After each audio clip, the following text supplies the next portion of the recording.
Hello, and welcome back. This is the second of my catch-up videos covering events, outings and maintenance on my military vehicles. June to July, Ford GPW Engine Repairs. The last video finished after using the Dodge to collect some materials for the garden in mid-July. However, from the middle of June, I've been tinkering with the Ford GPW, which had been suffering from a cylinder head gasket leak. Way back in 2013, when my GPW engine was being rebuilt, the center cylinder head bolt hole was stripped. I expected the rebuilder to cut a new thread and put an insert in.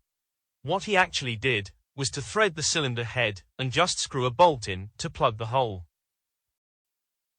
It was time for a proper repair. The hole was quite large and appeared to have already been tapped for a spark plug thread, which was also worn.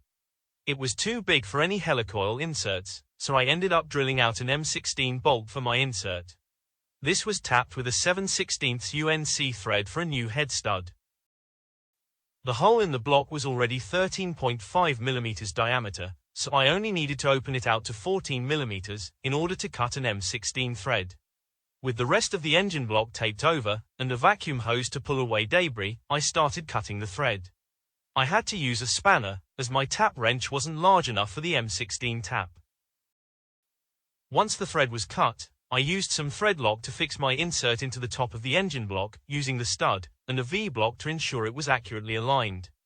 After that, I fitted a new head gasket, but this time used studs and nuts, rather than the original bolts to hold the head on. 31st of July, GPW Test Drive. After some engine runs on the drive, I took the Ford out for a short local run. There was some minor weeping up the center stud, but that stopped after the engine cooled and the head re-torqued up again. 2nd of August, second GPW Test Drive. On the 2nd of August, I took the Ford out for a slightly longer drive, stopping a few times along the way, to check for any leaks. Everything seemed okay. There wasn't time to do any further checking on the Ford that day, as I had to get the vehicles ready for a show the following morning. 3rd and 4th of August, Ushaw Historic House 1940s weekend. We weren't camping at the Ushaw show, as it was only around 10 miles from home. We'd just drive there each day. We had the Dodge and the M201 Jeep there for both days of the show, but set them up in a slightly different way for day 2. It was a large show field, with most of the dioramas spread around the outer edge. A few vehicles were parked closer to the center of the field, so we staked out an area and set up nearby. For a show that only appeared after COVID, it has quite a large number of displays and reenactors who attend. It was the first show we all attended after all the lockdown rules eased in June 2021. 11th of August, the Dodge at 80 years old, and the M201 clocks 18,000 miles.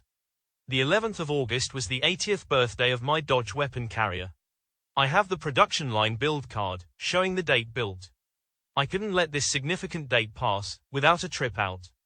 However, the M201 Jeep was also just a few tenths of a mile short of clocking up 18,000 miles. So to start the day, we all went for a short ride around the village in the Jeep, to watch the speedo reach 18,000. After that, we returned home and collected the Dodge. There were some old mining ruins with a decent parking area, not too far from home, so I decided that would make a nice birthday run out.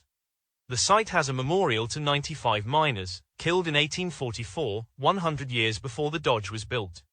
The fence around the memorial has 95 heads forged into the top of the railings. After some photos of the vehicles and memorial, we headed home for lunch. 21st of August, another Ford test drive. I wanted to take the Ford GPW to at least one show in 2024. The last show I was aware of was at Ryhope pumping station at the end of August. To have a little more confidence in the GPW cylinder head repair, I took it out for another longer drive on the 21st. Everything went well, with no signs of any coolant leaks. 26th of August, Ryhope pumping station. The Ryhope show was the last on my calendar for 2024. With the Ford checked out okay, I decided to take it. It wasn't as well attended as in past years, but some of that could be to do with the aging membership of the club who run it. Originally held at the Durham Light Infantry Museum, it had a good following, but as members got older, the number of vehicles there did drop to some degree. Then the DLI Museum closed and the group were without a venue. After COVID, the event returned at Ryhope, but not as big as before. For 2024, one group who usually attend weren't there, so the field did look a bit empty. There was still a number of nice and unusual vehicles that did attend. The show had good weather, which is unusual for a UK bank holiday. 3rd of October, Ford Brake Failure. I took the Ford out again on the 3rd of October, but had barely got out of the drive when the master brake cylinder failed. I got back okay and ordered a new master cylinder seal kit before the day was out. I also ordered 2 wheel cylinder kits, in case they were causing a problem. The master seal kit was fitted a few days later. I still hope to have a few more outings before the year is done, but I can't see there being any public events this late in the year. Thanks for watching. Don't forget to like and subscribe.